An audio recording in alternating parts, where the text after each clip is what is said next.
Hello, Cutie Pie! Welcome back again to my YouTube channel! Umpisan ko yung vlog ko na napaka-hyper ko at napakasaya ko. Siyempre, 2020 na. Magbabago na ako. Hindi, kasi diba, yung nakaraan, ang tamlay-tamlay lagi ng boses ko. Yung parang, basta matamlay ako. So, dahil 2020 na, sabi ko talaga sa Rico, magbabago na ako. Kasi masayahin naman din ako before. So, masasayahin ko pa ngayon. So, kamusta ba yung bagong taon nyo? Ay, nga pala mga Cutie Pies, Merry Christmas and Happy New Year sa inyong lahat! Sana naging masaya yung bagong taon nyo at more blessing yung dumating sa ating lahat. So, eto nga pala yung content ko ngayon. Ang tagal-tagal kong hindi nakapag-upload dahil may technical problem tayo. So, nag-post ako sa IG ko na ask me question kasi isasama ko siya sa vlog ko nga ngayon. So, 2 days ko pa ata siyang na-upload. Namili lang ako ng ibang questions na pwede kong sagutin.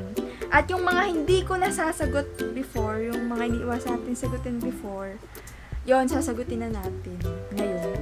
Siyempre, ang New Year's resolution ko ay wala talaga. Kaya bakit ko kailangan ng New Year's resolution kung hindi ko naman yung ginagawa? So, dapat nasa atin na ang gawa. Wala na sa New Year's resolution na yan. Talagang dapat ginagawa na natin ang magpapabago sa taon natin. At wala yan sa taon, nasa tao yan kung magbabago tayo, kung gatulad pa rin pa tayo ng dati. Sana sa atin din yan. Wala sa taon. Pero ngayon tantending, magbabago na ako. Sana si Russell din magbago na. So, ito na nga. Sasagutin ko na yung mga tanong na napili ko. Kahapon kasi nagbatangas kami nila mahal. So, kaya hindi ako nakapag-vlog. Dapat kasi kapag ako mag-vlog. Pero nagbatangas kami at super enjoy ako dun. Ito na, sasagutin ko na nga. So, itong first question from Juan Pablo. So, sino pong mas proud sa inyo ni Kuya Russell? Hihi. So, shoutout sa'yo. Wow, ayun agad yung tanong niya. Sino mas proud? Siyempre si Russell. Kamanyak yun eh. Siya, mas wide siya. Next question from Christine Garcia. Favorite flavor ng milk tea. So, lagi ako nagmi-milk tea at ang na-order ko lang doon ay winter melon. Wala akong ibang tinitikpan, winter melon lang.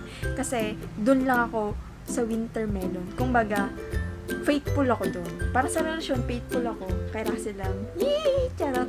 Okay. So, next from, di ko mabasa yung pangalan niya. Basta DNA Ren. Basta ito lang. Yan, yun yung pangalan niya.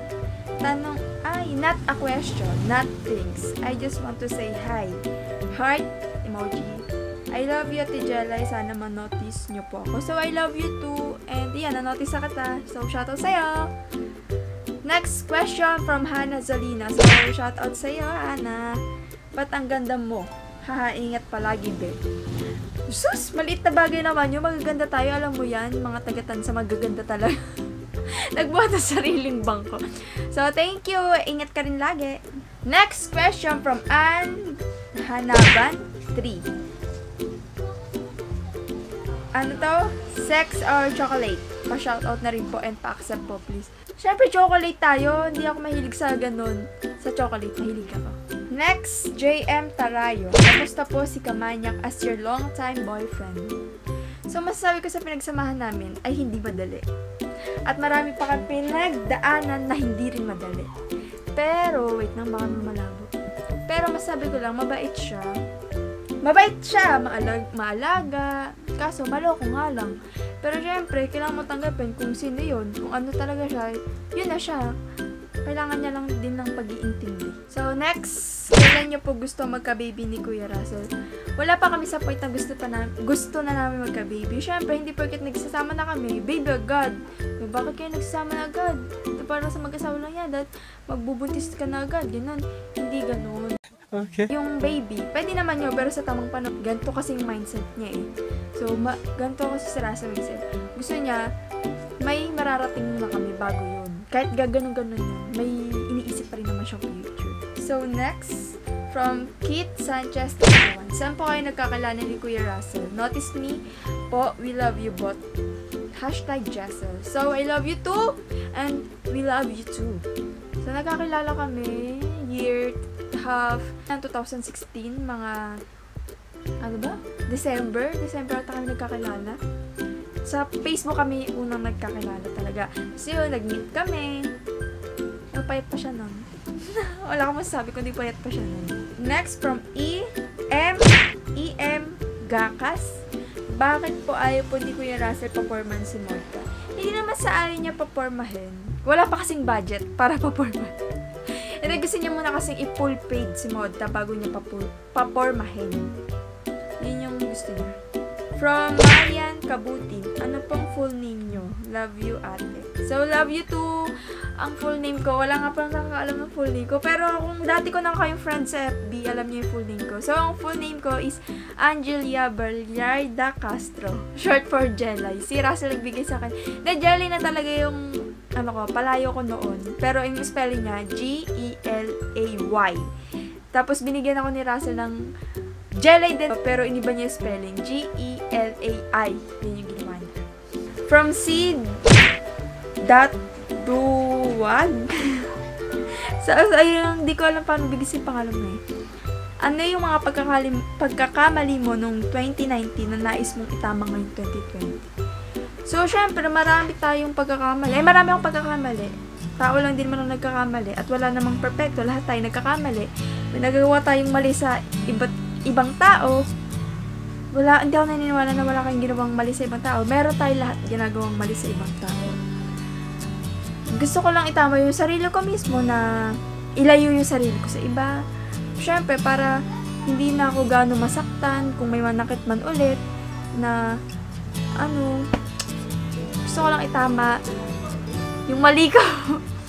Siguro, yung nakasakit din ako na gumanti ako sa ibang tao. Na minsan nakagawa na pala ako ng pagkakamali pero sa sobrang galit ko, hindi ko alam na mali na pala yung nagawa ko. Pero at the end of the day, kailangan natin mag-sorry sa kanila. Kung may nagawa man sila sa atin, hayaan nila na. Sorry sila o hindi, basta tayo, nag-sorry tayo. Hindi dahil hindi nila deserve yung sorry yun, pero deserve naman nila yung sorry. Kundi deserve din natin na maging peaceful yung mind natin. Na, saktan ko siya. Kailangan ko mag-sorry or hindi. Siyempre, magugulo utak natin doon. May stuck tayo sa bit na mag-sorry ka or hindi. So, piliin natin yung tama na mag-sorry tayo. Na wag natin pataasin yung pride natin. Yun. Minsan kasi yung pride natin mataas para magpatawad sa ibang tao. So, next question from Shopaw06. Paano kayo nagsiwa ni Kuya Russell? So, again, inulit ko yung question. Dahil nga sa Facebook, chinat niya ako. Yun, chat-chat, nandilan-diyan, chat. Yun, sa Facebook kami talaga nagkakalala. Ewan ko ba't niya ako inad eh. Yun na. Ayun na pala yung last. Hindi ko na malaya. So, yun na pala lahat yun. Parang, dami din kasi eh. Parang paulit-ulit din kasi yung mga tanong niya sa akin. So, pinili ko na lang yung mga naiibang tanong. At para isa na lang. Pero para sa mga yun na tanong. Para iniisa ko na lang. So, bago matapos ng vlog ko, gusto ko mag-thank you sa lahat na sumusuporta pa rin sa akin kahit di ako nakapag-upload ng vlog. Parang andyan pa rin kayo para supportan ako. And, I love you all. Cutie pie! So, 2019, i-ibang ko na yung sarili ko. Magsisipag na talaga ako dahil sobrang tamad kong mag-vlog. Okay. Nakikita nyo na ako sa vlog ni Russell. So, syempre sa vlog ko, bubuhay na natin siya. Promise talagang bubuhay na natin siya. At sana, supportahin nyo pa rin ako sa next vlog ko. Yun lang. Thank you. And don't forget to like, comment, share, and subscribe. Syempre, dapat nakapin yung notification bell nyo para updated kayo. So, bye-bye!